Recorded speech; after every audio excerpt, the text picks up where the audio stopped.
Voilà, donc la jalousie, pour moi, chose relativement terrible, que j'associe à un fléau de la société, puisque ça n'épargne absolument, j'allais dire, aucune chose matérielle, j'allais dire presque surtout matérielle, et de plus en plus, ça touche en fait aux sentiments, aux choses personnelles, aux choses de la vie privée, au sexe, à tout ce qu'on veut. Et donc la jalousie, alors, chose vraiment ultra pénible, notamment sur Facebook, puisque voilà, dès que on ne plaît pas forcément, ou qu'il y a un discours, une image qui est un peu ambigu, alors pas forcément ambigu, mais du second degré, alors ça, bon, le second degré, on n'en parle même pas. Vous récupéreriez quasiment des gens qui vous foutraient en justice par moment pour avoir fait un peu d'humour. Donc ça, je trouve ça assez terrible. C'est-à-dire que les gens, au lieu de se divertir ou de rechercher plutôt la, la, la relaxation, la rigolade ou la déconnade, sont plus occupés en fait à faire les justiciers et à aller vérifier que tu ne dis rien sur les Mongoliens, les Blancs, les Noirs, les Jaunes. Enfin, voilà, donc c'est pour ça aussi éventuellement qu'il y a autant de pression et tout des fois pour des trucs religieux, hein, évidemment. C'est que soit on ne peut pas parler, soit les trucs du second degré se transforment en cata direct, je sais pas. Enfin bon, il doit y avoir des moyens de communiquer quand même avec justement ne serait-ce que toute la technologie qui est mise à notre disposition aujourd'hui. C'est bizarre d'être encore dans des trucs du Moyen-Âge, mais bon, chacun son délire. Donc la jalousie, pas bien. Quand on n'est pas une salope ni une tapette, on n'est pas jaloux, je trouve. De quoi que ce soit matériel ou virtuel ou mental, c'est toujours quasiment de la merde. Et ça pourrit la vie des gens, autant d'un côté que de l'autre, comme on peut le voir dans Confession intime. On va avoir un couple du Sud où le gars, toutes les 3 minutes, il appelle sa meuf pour être sûr qu'il n'y ait pas une voix masculine autour. Bonjour la confiance en soi. Alors ben ça c'est une personne qui m'a assez fait rire, qui fait partie de ma culture. C'est Villemain, qui m'a envoyé d'ailleurs un soir 3 amis dans ma boutique à 22 heures à Paris pour m'acheter des t-shirts. Ils avaient été vraiment adorables. Donc Villemain, avec vraiment des petites histoires, des sketchs et même des fois des images uniques qui, qui interpellent. Vraiment, personne que j'estime être faire partie de l'underground français, Monsieur Villemain, quoi, qui a une culture rock et que je salue.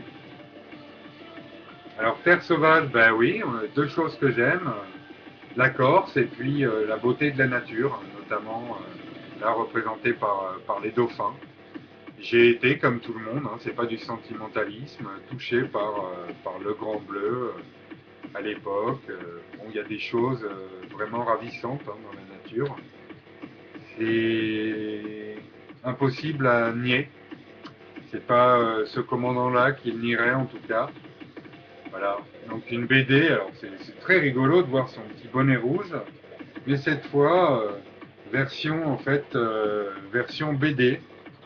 Donc une BD de Jean-Yves Cousteau et donc qui également en BD possède son fameux bonnet rouge. Voilà.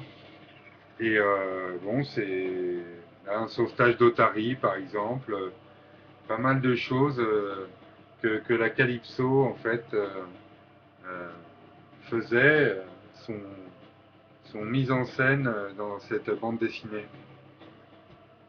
Voilà. Alors, qu'aurait été la France sans Pif Gadget et son véritable microscope de professionnel, hein, qu'on soit bien d'accord. Alors bon, c'est une chose assez rigolote parce que voilà, c'est pas vraiment pour les BD, je sais pas si je courais après, hein, et si je lisais tout, mais une chose est sûre, c'est qu'il y avait beaucoup de créativité, notamment dans les gadgets. Je me rappelle même qu'ils sont allés jusqu'à mettre des plantes sous vide pour qu'on les replante, et des plantes grasses d'Amazonie. Donc, pile gadget qui a stimulé en fait ma curiosité, ma créativité. Donc, voilà, c'est honorable pour une chose de jeunes, je trouve. À l'époque où des fois, enfin, c'est à l'époque où en fait c'est beaucoup plus passif maintenant, notamment au niveau du jeu vidéo. C'est magnifique, je suis le premier, je suis le graphiste. La claque est immense. Les jeux vidéo aujourd'hui sont d'un réalisme et d'une créativité sans pareil. Mais c'est bien aussi de son côté d'aller faire peut-être la démarche, d'aller vers quelque chose et de ne pas être juste mis comme ça dans un univers virtuel directement et d'y faire des choses plus ou moins passives, voire de faire que tuer des bonhommes. Voilà. Ça, c'est pas très créatif, par exemple. Même si ça peut être fun.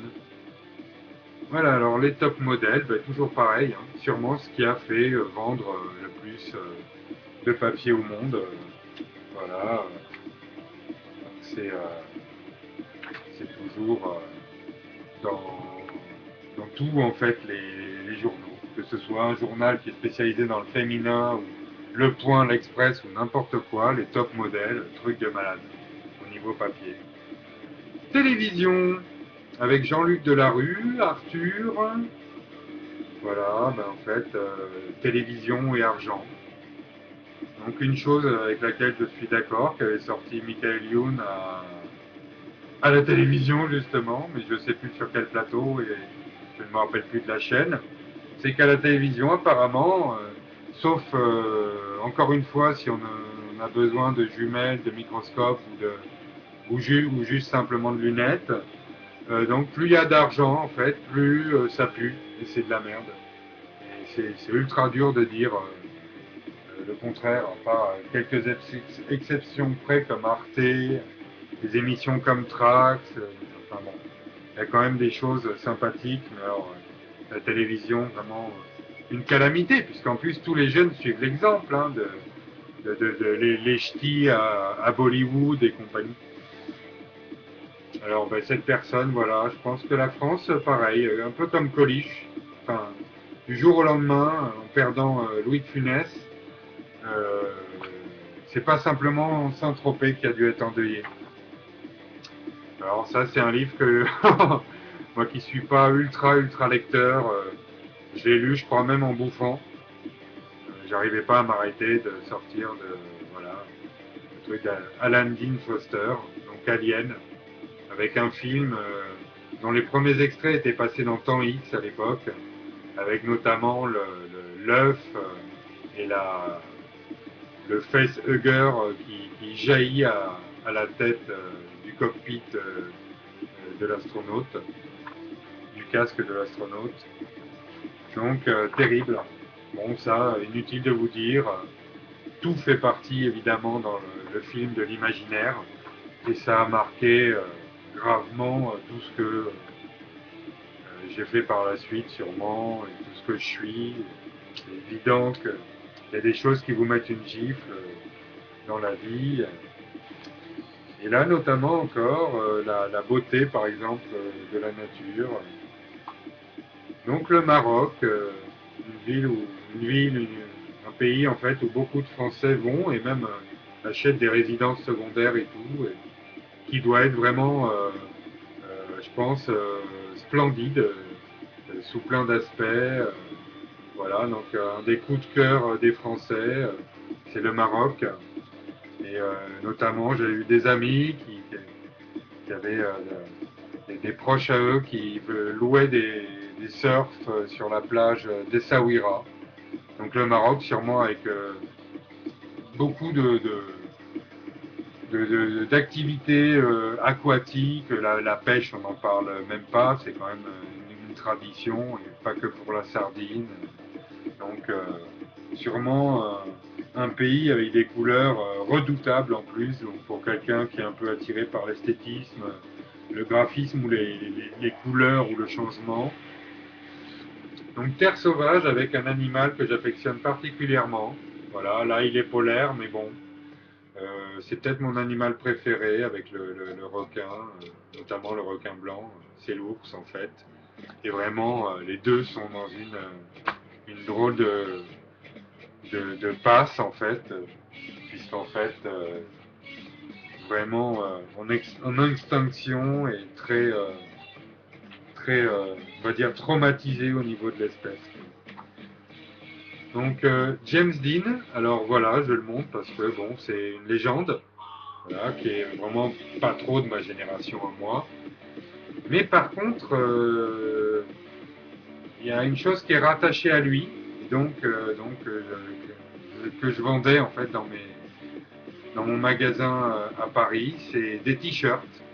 Et donc c'est James Dean, la personne qui a lancé en fait la marque Hans à moitié involontairement, c'est-à-dire le t-shirt tout blanc de marque Hans.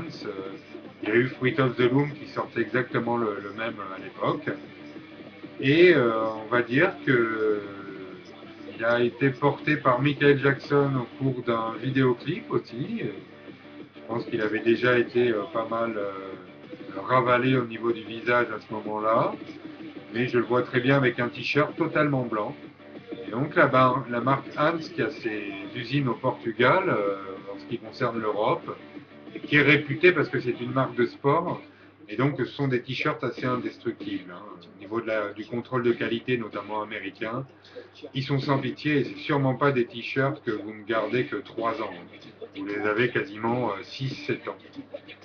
Voilà, donc James Dean, un petit bout d'Amérique, presque un symbole là-bas.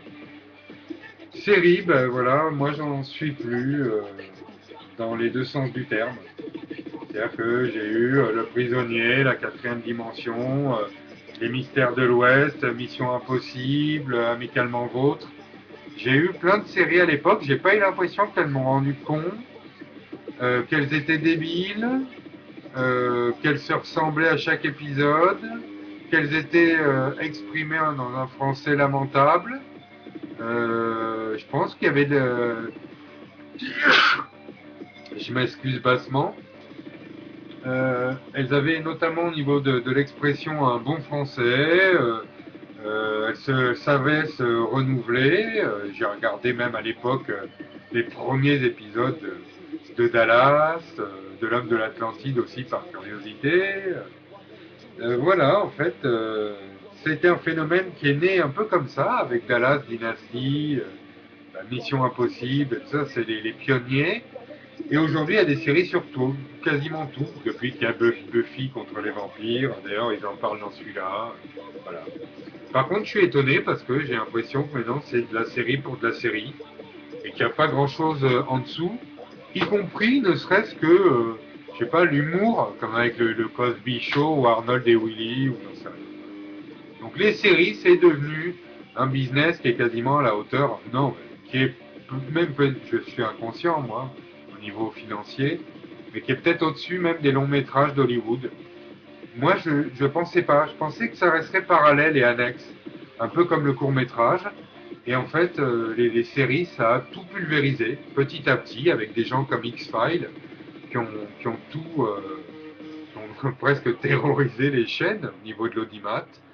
Et j'en profite pour passer le bonjour à une personne formidable, qui est Daniel Caricaburu, personne d'origine basque, qui était monteur en tant qu'intermittent du spectacle, monteur chez M6 et qui s'est occupé de d'une énorme partie des bandes annonces de X-Files, notamment pour la trilogie du samedi sur M6 à l'époque. Voilà. Donc Daniel, big respect, j'ai travaillé avec toi chez Média Chronique pendant une bonne tranche de vie, 5 ans. C'était tellement enrichissant de bosser avec quelqu'un comme toi. souvent aussi exceptionnel, qui en plus reste humain, malgré le fait qu'il maîtrise très bien les machines. Voilà, big respect à une personne justement qui travaille totalement dans l'ombre, que personne ne connaît, mais sans lesquelles en fait devant votre poste de télé par exemple, vous seriez con. Un petit peu comme Mambo, ex-force alphabétique, ex-média chronique, et qui s'occupe, j'ai vu, de toute la charte graphique et de tout ce qui est graphisme en fait chez Édouard Moustique, donc pour le Groland et donc pour l'émission de Canal+. Apparemment, il est chargé de la direction artistique avec Neuvième Concept. Neuvième Concept qui ont fait j'en ai une ou deux chez moi, le design graphique de bouteilles de la bière Desperados. Amigo. Voilà, donc FHM, fashion, machin et trucs, tous voyeurs. Ben alors ça, je pense que sur Internet, il n'y a personne qui en serait là, ni pour YouTube, ni pour Facebook, ni pour tweeter, ni pour quoi que ce soit. Il y a une composante de voyeurisme. On n'en est évidemment pas aux snuff movies où on va torturer ou tuer ou violer des gens en direct.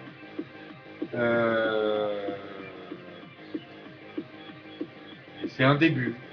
C'est-à-dire que les choses ont justement rigolé par anticipation dans les films de science-fiction dans les années 80. Elles sont presque toutes arrivées aujourd'hui. Ça nous fait le même pétage de cul que pour les nuls.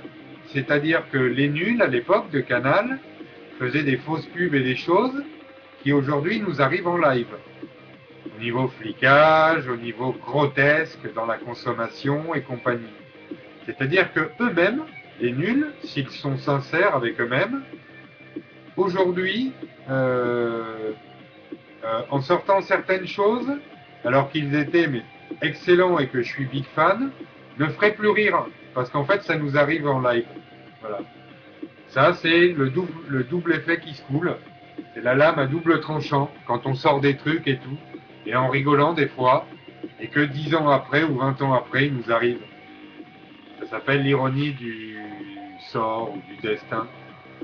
Donc studio avec Vincent Lindon. Donc, petite dédicace à l'industrie du cinéma français que je ne connais pas en profondeur, mais qui a sa réputation aux États-Unis.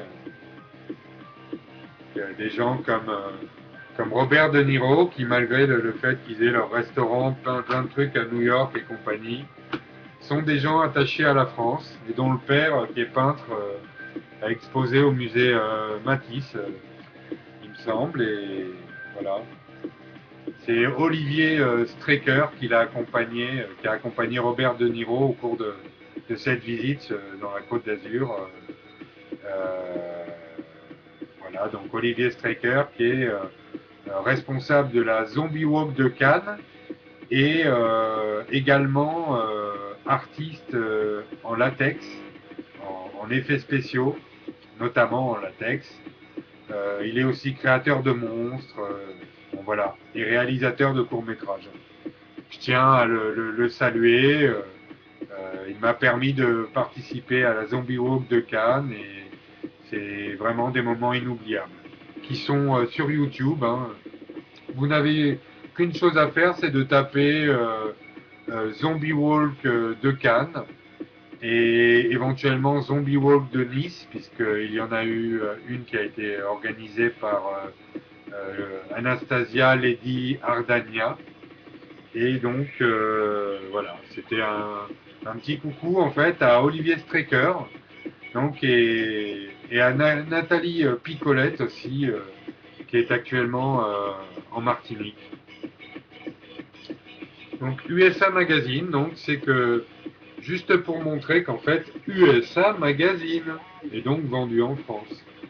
Donc c'est de la BD et c'est pour dire que au passage on sait à un moment donné, et moi j'étais dans J'étais par exemple dans le skate depuis longtemps. J'ai fait du skate 10 ou 15 ans avant de voir des skates autour de moi en France.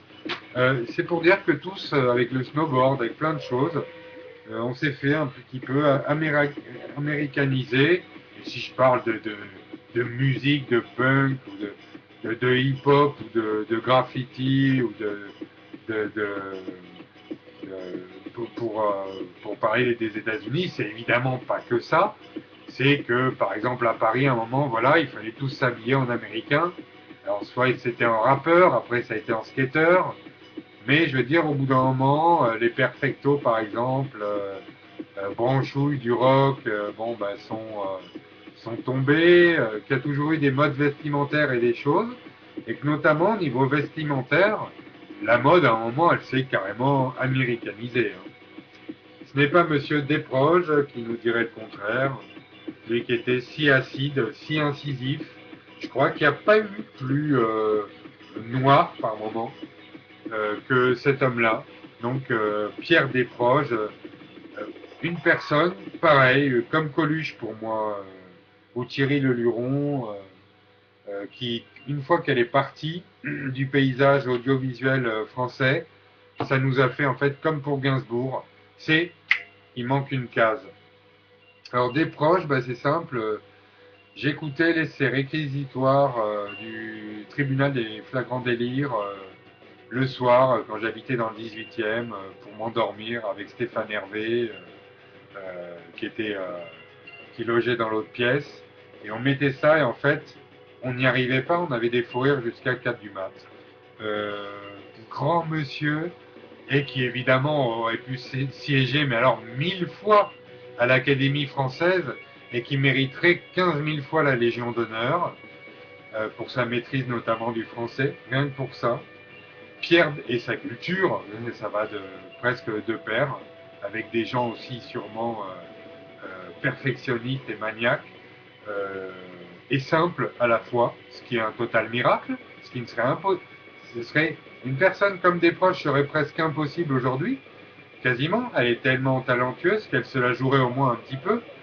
Euh, une personne qui est non seulement irremplaçable, mais je me demande s'il y aura une personne à son niveau et qui sera humble comme elle dans le futur en France. Voilà. Ok, donc Ok Magazine avec, ben, je la connais pas, Jennifer Beals, voilà. Donc les trucs d'ado où à un moment il y avait les 150 tenues de Madonna pour paraître cool quand on est adolescente angoissée. Plein de choses très intéressantes avec sûrement des conseils sexuels comme dans Podium qui valent leur pesant d'or. Est-ce que le tampon hygiénique peut être utilisé comme moyen de contraception ou des perles aussi violentes et réelles hein, que ça. Voilà, donc 7 à Paris. Je ne sais pas ce que c'est, mais production télé. Bon, je pense que c'était beaucoup ouais, par rapport à ce que je vois. Ouais, c'est par rapport au PAF, au cinéma et à la télé. 7 à Paris, donc sûrement spécialisé orienté au moins vers leur. Ah, ça fait chaud au cœur de voir marquer 6 francs, donc 1989, le mois de mai. Donc voilà, sûrement un des magazines qui s'est un petit peu tourné vers l'image et tout. Aujourd'hui, il y en a, mais alors avec le top de la technologie, sûrement de la 3D et un milliard de choses, des techniques vidéo d'une autre galaxie. Nanterre, donc, je skatais avec des amis là-bas, et souvent à la Défense aussi. Donc, une ville très, très, très jeune, hein, souvent dynamique, avec des expositions, avec plein de choses. Donc, petite nostalgie de la banlieue, où en fait, qui est vue souvent uniquement du côté négatif par les Français quand on parle de banlieue parisienne, mais où il se passe par moments des choses plus saines qu'à Paris. Voilà. Pas envie de rentrer plus dans les détails. Ça, ça dévoile quand même pas mal de choses, rien que la phrase. Des fois, on peut se défouler et faire pas mal de choses en banlieue, notamment au niveau du sport, parce qu'il y a des espaces verts, parce qu'il y a pas mal de choses. Et il n'y a pas que des gens qui foutent le feu aux voitures en banlieue.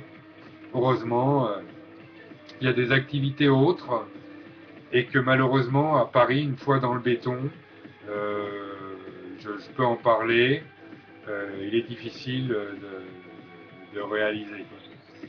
Voilà.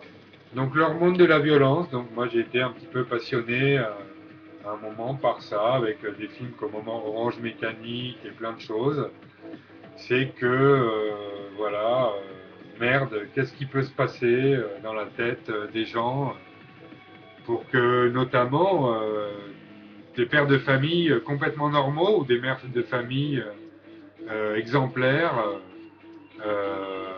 soient auteurs d'actes terribles. Je pense que c'est une des choses qui est toujours pas résolue et ça explique le redoublement, qu'est-ce que je dis redoublement, l'augmentation exponentielle des émissions notamment, des reportages, voire des séries télévisées qui touchent à la police scientifique, à la police criminelle, comme avec les experts, tout ça. Toute une vague est arrivée des États-Unis en fait, et alors ça a fait vraiment, c'était très contagieux puisqu'aujourd'hui il y a des Français, des Allemands, tout le monde a quasiment sa petite préférence pour des choses où il y a des enquêtes de malades mentales avec évidemment les tout derniers moyens de la technologie pour trouver le coupable ou les coupables. Donc voilà, donc l'hormone de la violence, je pense que c'est un peu comme la relation entre la femme et l'homme.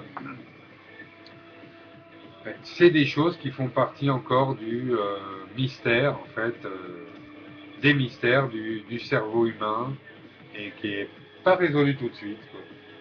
Malgré tous les moyens qui sont mis à la disposition des scientifiques. Désordre amoureux, donc c'est même pas la peine de rentrer ultra dans les détails. Quand on voit tous les couples, souvent avec enfants, donc qui se séparent aujourd'hui, le, le nombre, enfin la multiplication, il n'y a même pas besoin de parler de mariage gay pour cela ou de mariage triste, avec la multiplication en fait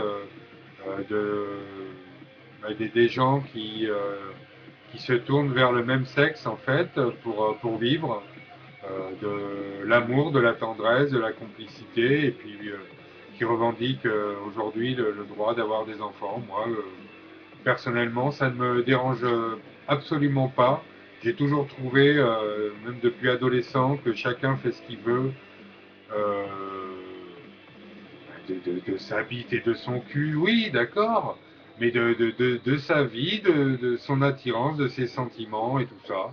À partir du moment où, bien sûr, on ne tombe pas dans le délit, la criminalité, l'adophilie, tout ce qui s'ensuit, là, où on se retrouve aujourd'hui à dénoncer des gars qui traînent autour d'une école sur Facebook pour arriver à les avoir.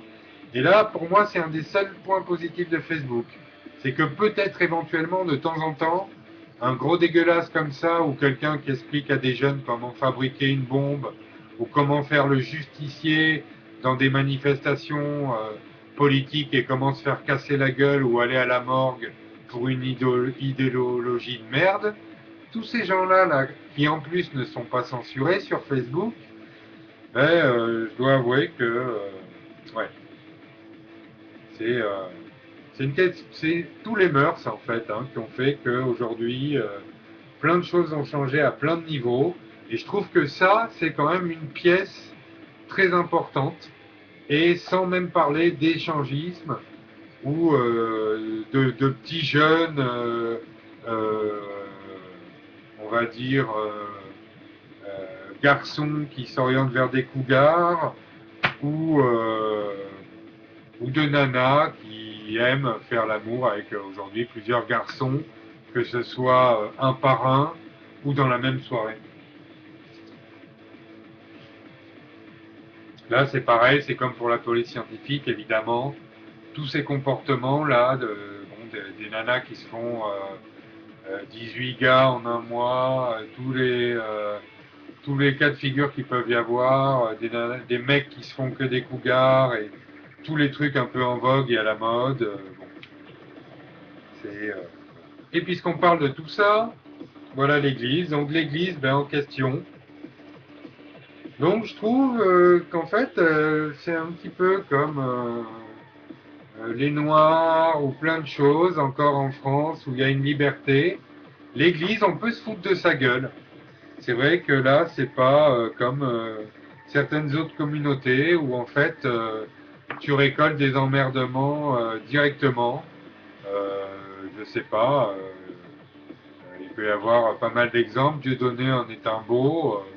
Je défends absolument pas tout ce qu'il dit, mais personnellement, je croyais pas qu'on pourrait flinguer la moitié d'une personne ou de son humour comme ça, ou de l'interdire totalement de médias, comme à l'époque pour Coluche euh, et en fait y arriver.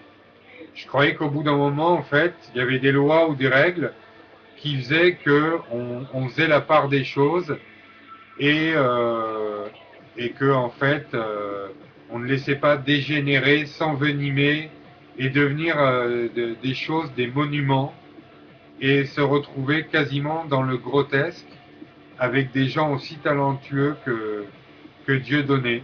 Pour moi, il y a quand même un beau gâchis, peut-être même des deux côtés, puisque Dieu donné, alors qu'il est, je trouve, sûrement très humain et irréprochable sur plein de choses, ben, à avoir eu son côté breton qui prend le dessus, moi je pense que j'aurais peut-être réagi pareil, qu'à force d'être agressé, muselé, machin, peut-être qu'un jour on devient mauvais et que c'est humain, et ben mine de rien, tout ça s'est retourné contre lui. Et voilà, donc je le déplore. Donc si tu regardes cette vidéo, puisque tu m'as invité à ta chaîne YouTube, très gentiment, par un mail, Dieudonné, bah écoute, voilà, je suis comme énormément plein de Français. Je trouve que ce serait un truc normal de venir assister à tes spectacles et qu'il n'y ait même pas d'allusion, d'ambiguïté, ni quoi que ce soit, et qu'on continue à rigoler autant des pygmées que des juifs, que de tout, comme des gens normaux, à traîner dans la boue peut-être un jour le nouveau phénomène des femmes de footballeurs, comme le lendemain de se moquer de, par exemple, alors que c'est une émission que j'affectionne, Faites entrer l'accusé, ou de détourner des merdes comme des merdes que nous vivons réellement aujourd'hui et qu'on nous impose, comme le faisaient les nuls à l'époque. Voilà. Donc moi qui ai tout de bloqué partout, sauf sur YouTube, mais tout mon Facebook et tous mes groupes, on me bloque tout, alors que je pense que j'ai une générosité, que je suis assez neutre et que je suis là plus pour faire sourire et pour faire rêver les gens avec des images parce que ça a été mon métier pendant 20 ans. Voilà, alors que je pense que j'ai une démarche positive, je me fais surenculer par tout ce cybersystème et cette espèce de matrice sélective qui fait qu'on se retrouve quasiment avec des délinquants et des délinquants, des gens qu'on devrait foutre en tôle parce qu'ils disent qu'il faut tuer les nègres ou n'importe quoi sur Internet. Et moi, franchement, on vient me les surbriser. Alors je m'attarde, je suis dans une espèce de revue de magazine. J'arrête de parler de moi-même immédiatement. Mais, par exemple, voilà, l'Église, on peut, alors, sans les défendre, s'il y a de la pédophilie, il faut les foutre en tôle, ces gens-là. Et vraiment foutre un énorme coup de pied dans la fourmilière. Mais là, si on parlait, par exemple, d'autres communautés, peut-être que le magazine se ferait fermer, comme on a brûlé, par exemple, les locaux de Charlie Hebdo, parce qu'ils avaient fait quelque chose sur la charia. Ça, c'est pas normal que les gens soient pour le halal, contre le voile, pour l'implantation de mosquées ou contre l'islamisation de la France.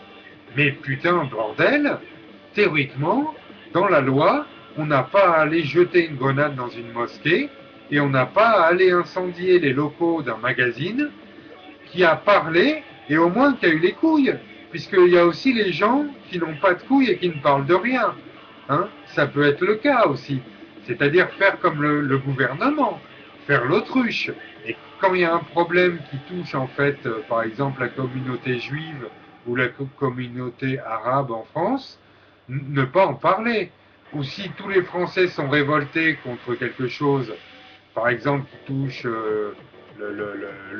l'euro, ou même que ce soit des finances ou un truc incompréhensible, faire comme s'il ne se passait rien quand il y a une crise et nous parler du mariage gay. Il y a 1 milliard de choses qui font qu'on peut parler de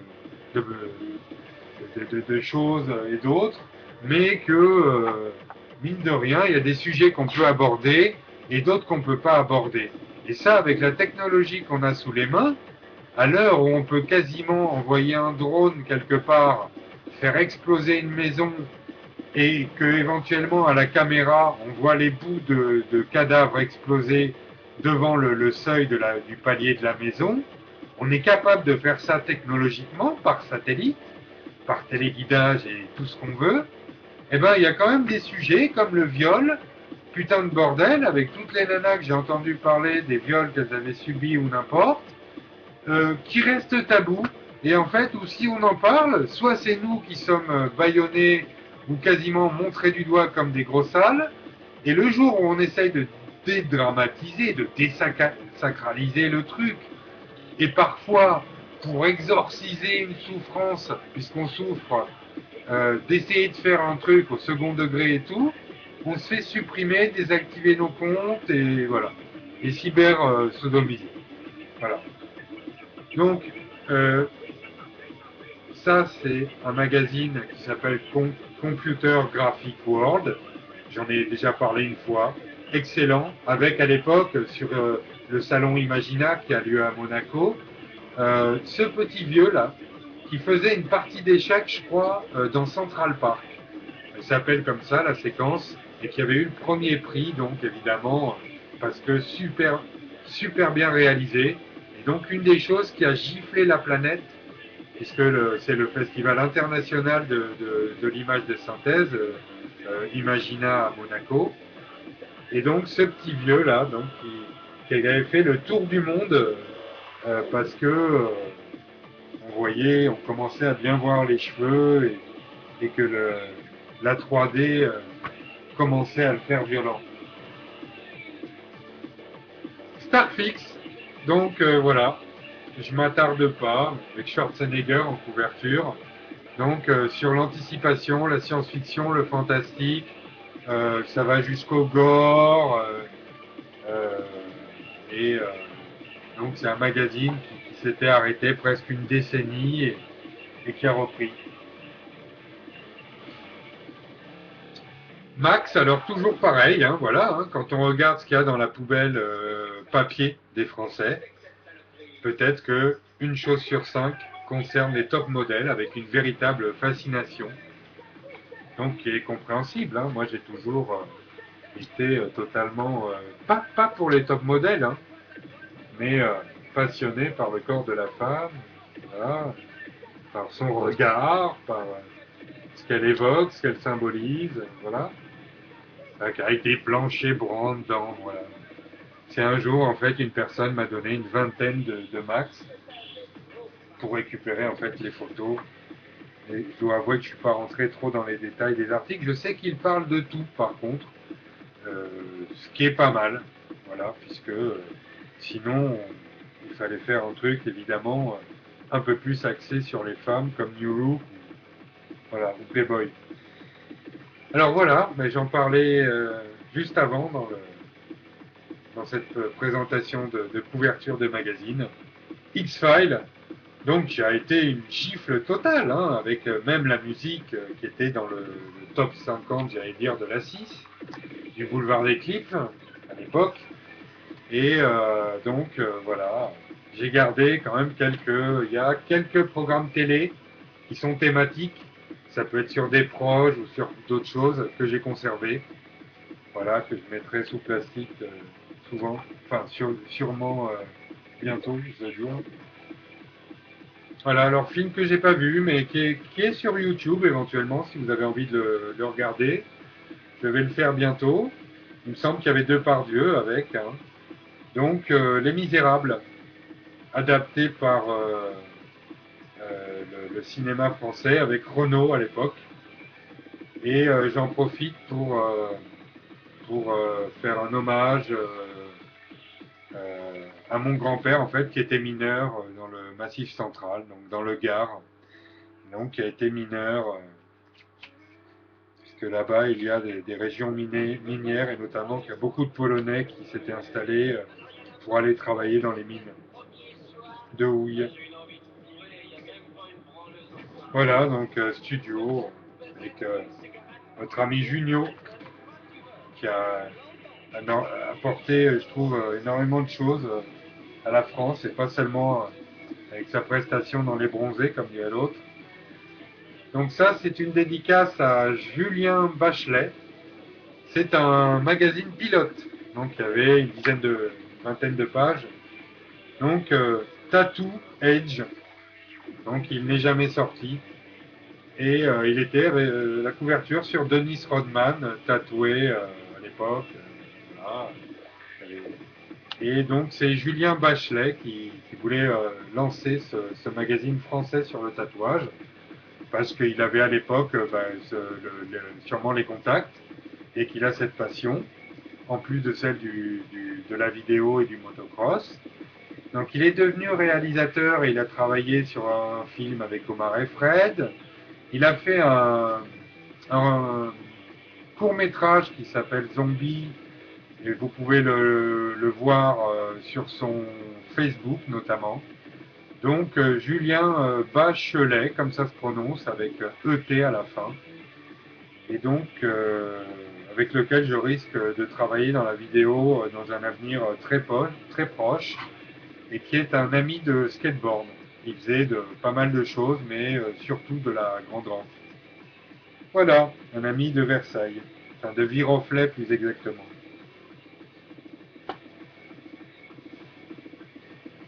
Alors, une chose qui est passionnante et que je suis loin de connaître de fond en comble, c'est les civilisations.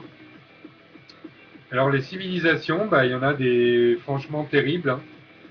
Que ce soit les Incas, que ce soit les Américains, les Amérindiens, que ce soit des gens comme les Tahitiens. Il y a énormément de civilisations avec leur folklore, leurs coutumes, leurs traditions, moi que je trouve génial. Donc ça, je montre ça alors que je ne suis pas une espèce d'alter-mondialiste ou d'anti-mondialiste hystérique. Enfin, j'ai pas d'avis politique là-dessus. Ça, par contre, ce serait dommage. C'est-à-dire que par une certaine mondialisation, toutes les traditions baissent les bras, j'allais dire, et baissent les armes. Ça, par contre, je trouve que ce serait dommage. Et que c'est intéressant qu'il y ait une culture celte, une culture corse, euh, même si ça peut mener à des choses parfois un peu tristes. Euh, Perdre toutes les traditions, tous les trucs, mais d'un pays, ou même, je dis, d'un village ou d'une région, putain, ça fait mal à l'âme, en fait. Voilà, il n'y a pas besoin d'être, comment on dit, libertaire, je crois, hein, dans ces cas-là, et de militer pour le cassoulet ou pour la bière alsacienne, pour se rendre compte que certaines traditions, comme par exemple ma grand-mère qui est des Sétoises, s'il y a des gens qui connaissent les joutes en bateau dans les canals du port de Sète, voilà, il y a des traditions et des choses. Si elles foutent le camp, c'est con. Et c'est pas forcément un feu d'artifice ou une merde technologique. Des choses où, voilà, des défilés en Espagne, par exemple, avec les morts, avec des gens qui crachent le feu, des dromadaires. Il y a des choses où en fait, non, mais c'est tout le monde y perd si ça se perd. Je sais pas comment dire ça autrement. Eurokéenne, voilà, donc de Belfort. Eurokéenne de Belfort, j'y étais une fois avec Stéphane Hervé, donc on y avait été par le biais de Rage Magazine à l'époque. Hein, terrible festival, donc excellent festival avec des affiches tous les jours et sûrement aujourd'hui une grosse présence de musique électronique sur les affiches, souvent en 3 jours. Donc j'ai vu ZZ Top notamment là-bas, j'avais vu Sensor aussi. Euh, il y avait, il me semble, Lofofora et des petits groupes français aussi. Il y avait dû avoir Massisteria, donc voilà. Bonne spéciale dédicace au passage, hein, au groupe de rock avec les Burning Heads, avec les Dirty District et tout ça. Donc les Massisteria, des gens que je connais vraiment personnellement, avec qui j'ai partagé énormément de moments, comme avec les Hawks par exemple, ou Tréponempal. Donc voilà, les Européennes de Belfort, pour moi, c'est au même niveau que Bourges, le festival de Bourges, ou les vieilles charrues, maintenant des choses comme le carnaval au rock de Saint-Brieuc. Stéphane Hervé doit être en partie évidemment responsable du succès des festivals comme ça qui se déroulent en Bretagne, sur les Côtes d'Armor notamment. Voilà, donc le super-héros, j'avais acheté une petite figurine qui se trouve pas loin du tout. Voilà, un petit Spider-Man, c'est une des rares choses que j'ai connues en dessin animé à la télé. Et puis je crois que j'avais une ou deux BD comme ça vite fait. Donc Spider-Man, voilà, et qui évidemment, par ses pouvoirs, plus que par des choses totalement extraordinaires par des choses technologiques, uniquement par ses pouvoirs, arrivait à être créatif, je dirais à la manière d'un Barbapapa. Barbapapa qui évidemment, comme le Lego pour les enfants, est une chose au niveau du Kinder, surprise. C'est-à-dire d'une créativité mais diabolique. Voilà. Et vraiment d'un haut niveau. Ça c'est spécial nous. Mais voilà, il s'en est fallu quand même d'un poil de cul pour qu'on se retrouve singes sans iPhone. Je dis vraiment comme des cons. Alors ça c'est un peu pour le côté humilité. C'est voilà, j'aimerais que les gens qui se la pètent, que ce soit parce qu'ils ont de la thune ou parce qu'ils sont plus intelligents, plus malins, ou qu'ils ont plus de relations que le voisin, que ceci, que parce qu'ils ont un beau 4x4 ou que leur femme a un plus beau cul que la tienne, que éventuellement leur religion est meilleure que la tienne. Donc, tous les gens qui se sentent supérieurs ou parce qu'ils ont réussi à faire 3 expositions et demie dans 2 galeries d'art contemporain moisies. Tous ces gens, en fait, moi, à Paris, je les ai jamais affectionnés. Et là, je vais m'aligner sur la province, puisque moi, toute ma famille est du Sud. C'est que ça sert à quoi, après, au bout du compte, le truc de Solette pété, d'être snob. Par exemple, je suis aide-soignant. Une fois que tu es à l'hôpital dans un lit et que tu as un souci, il y a des gens qui viennent te voir et compagnie. Il est où ton espèce de pétage de boulard à te croire supérieur des autres parce que tu as tourné à Paris dans un court-métrage ou en fait que tu as mixé sur 3 murs de son en Italie? Où est-ce qu'il est le délire en fait de pas parler à certains ou d'arriver en fait à snober les gens, je dirais parfois même dans des milieux underground, parce que t'es DJ ou parce que t'es une petite pute en fait qui a fait 3 films X. J'arrive à mon âge avancé, toujours pas en fait à comprendre comment en fait on peut se la péter à part de manière humoristique. Par exemple, si j'avais une caméra cachée à tourner là sur la Côte d'Azur évidemment, et qu'il y ait que ce soit un espèce d'attrape-nigo que j'ai à monter, euh, avec la caméra totalement invisible et embarquée ou n'importe quoi. Il serait rigolo, par exemple, de prendre n'importe quel décapotable et d'avoir 3 bimbos derrière, je dirais, et devant, d'être là avec plein de bijoux autour du cou et d'aller voir un peu la réaction des gens. Une partie nous lècherait le cul du regard, l'autre partie serait juste jalouse et ferait comme s'ils nous avaient pas vus, et une dernière choperait mais une de ces putains de haines en regardant le décolleté des nanas sur la banquette arrière que les gars, ils auraient envie de nous flinguer. Euh, non, en fait, euh, notamment, j'avais 80% de mes relations étaient des musiciens à Paris et une autre plus côté image, on va dire. Euh, non, l'effet de star, même si moi je trouve ça rigolo pour certaines rockstars, parce que justement il y a de l'autodérision, il y a il y a de la composition de personnages, on va dire, par exemple comme pour Marilyn Manson. Donc même si ça peut être rigolo d'avoir un personnage, tout ça, et d'être ressenti d'une certaine manière, et qu'il y ait une certaine créativité, un certain délire et un certain look autour, comme Boy George, oui, mais le côté de mépris et de snobinardisme, en fait, non.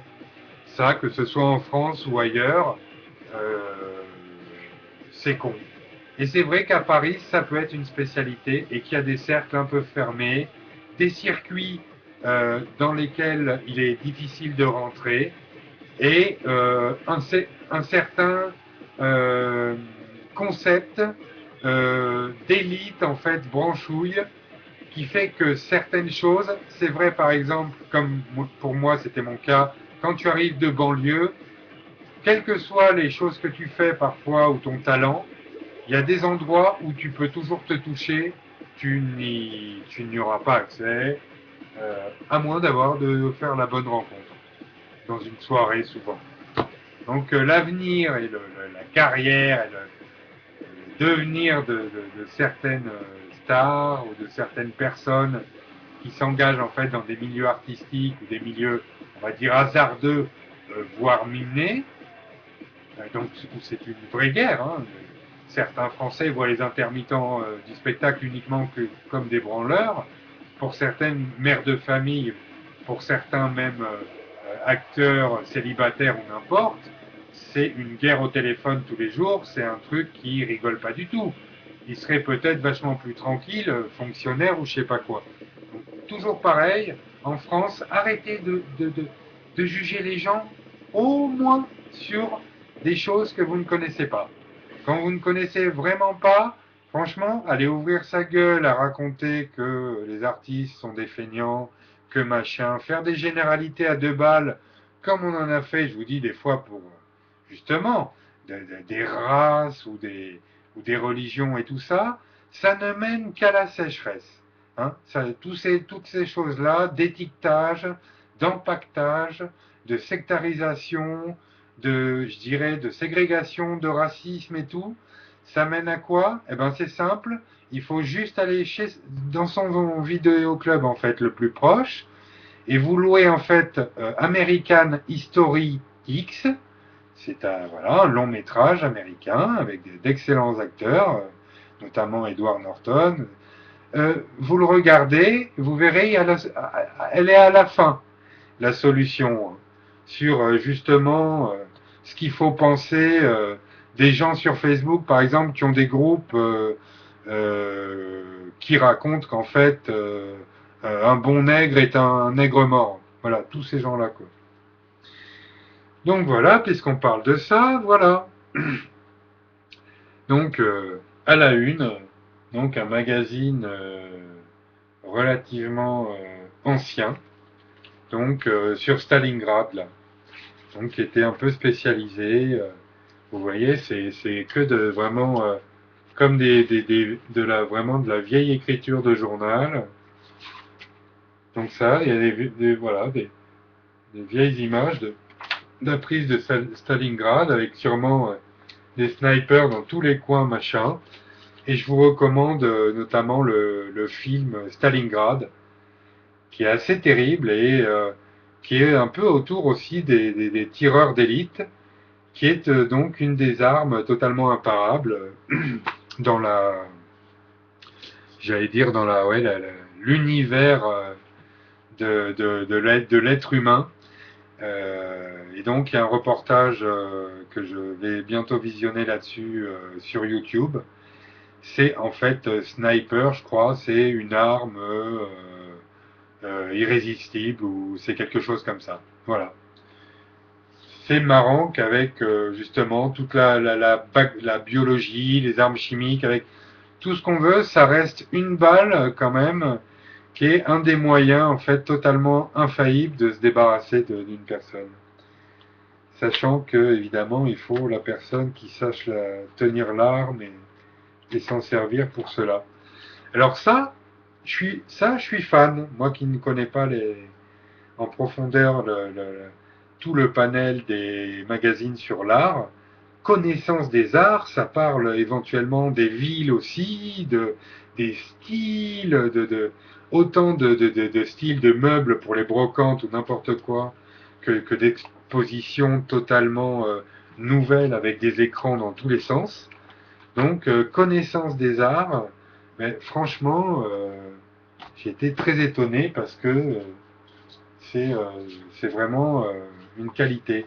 Donc ça, voilà, j'avais gardé quand même cette couverture puisque j'ai dû acheter un film. Euh, ben, euh, mon grand-père avait dit un truc une fois, on était devant la télé, et ça devait être peut-être devant les mystères de l'Ouest.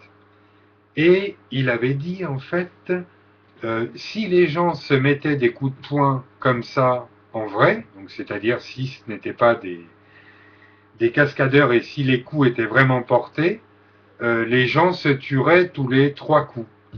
C'est-à-dire qu'évidemment, une bagarre de western dans un saloon, donc un règlement de compte entre cow-boys, une bonne générale, on va dire, allez, oui, elle se solderait sûrement avec 14 personnes au sol et qu'on ne relève pas, normalement.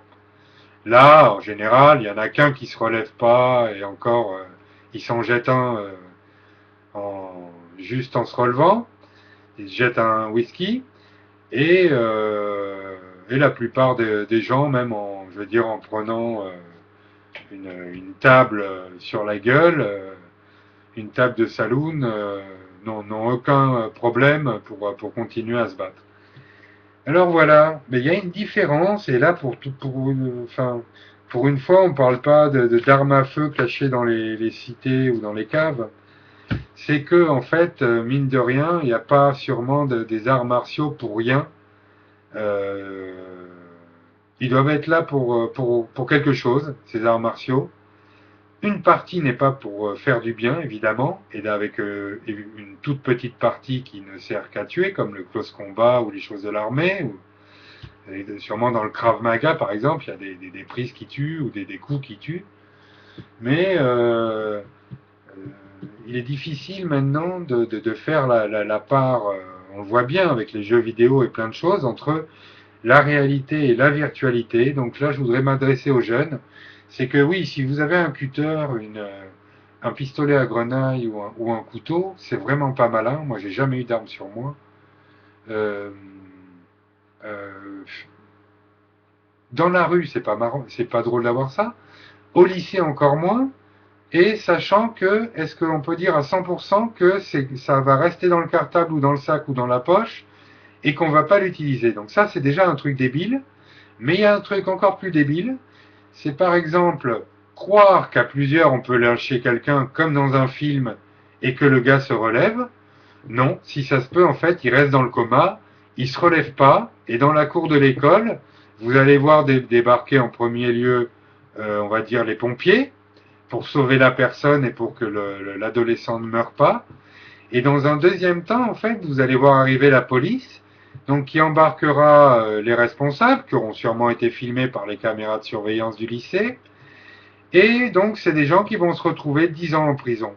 Donc un dans le coma ou à la morgue, avec des parents sûrement dont la vie est foutue, d'autres dont parents ou frères ou sœurs dont l'enfant est en prison, donc avec une vie totalement arrêtée, pareil. Voilà. On atterrit à que des vies foutues. Donc en fait, le truc des armes, ben voilà, vous savez ce que j'en pense. D'aller comme un show avec un cutter dans la poche au lycée, ouais, super. Pour faire quoi en fait? C'est quoi le projet? Tu vas à l'école à la base pour essayer de ne pas être nul en français, en gym, en dessin ou en je sais pas quoi, ou en maths même, que ça te plaise ou pas. Donc, euh, quand travaux pratiques, on te demande d'avoir un cutter, oui. Et pour aller dans la cour, régler tes comptes, un peu moins. Là, il a rien à foutre dans ta poche, le cutter. Il doit rester dans la trousse, quoi. Donc, tout ça, c'est ultra dangereux. Mais ce qui est peut-être encore plus dangereux que le gamin qui va avec un couteau, et puis bon, aux États-Unis, c'est avec une Kalachnikov dans le sac de sport qu'ils y vont, hein. Et à 12 ans, hein. Et il n'y a pas besoin que ce soit à Brooklyn, ou à Los Angeles, quoi, ou à Venice Beach. Et donc, truc encore plus dangereux, ben, malheureusement, croire que c'est la fête du slip, et qu'en fait, on peut donner 1 milliard de coups de poing à quelqu'un, à partir du moment où justement, c'est pas avec un poing américain ou un couteau, et que le gars, il aura eu une bonne leçon, en cas qu'il va à l'hôpital un jour, mais qui revient et qui suit les cours dans ta classe. Ben non. En fait, si ça se trouve, il revient pas dans ta classe, le garçon avec lequel tu t'es battu, et il reste à l'hôpital, dans un coma profond. Toi, tu es en cellule dans ta prison, et le gars, un jour, il décède. Et là, en fait, tu reverras pas grand monde dans ta vie, non seulement, mais en plus de ça, euh, il faut regarder une chose, une composante importante, c'est qu'il y a un acte totalement égoïste euh, qui est presque le comble là-dedans, c'est que en plus d'avoir tué quelqu'un et d'avoir foutu ta propre vie en l'air, tu vas foutre la vie de ta famille en l'air, qui saura à chaque minute où elle est, elle, dans sa liberté, dans sa maison ou dans son pavillon, que son fils est en prison, en train de bouffer de la merde et de crever dans une cellule. Voilà, donc à bon entendeur, c'est-à-dire réfléchissez bien avant de mettre des coups de poing comme dans une série télé ou comme dans un film à la télé. À la télévision, comme pour Jackass, ce sont des professionnels qui, déguisés en indien, en cow-boy ou en astronaute de science-fiction, se mettent des coups. Ils savent comment se les mettre. C'est tourné, ce n'est pas réel. Et si on fait ça en vrai, en fait, on tue des gens. Voilà, donc je vais rester là-dessus.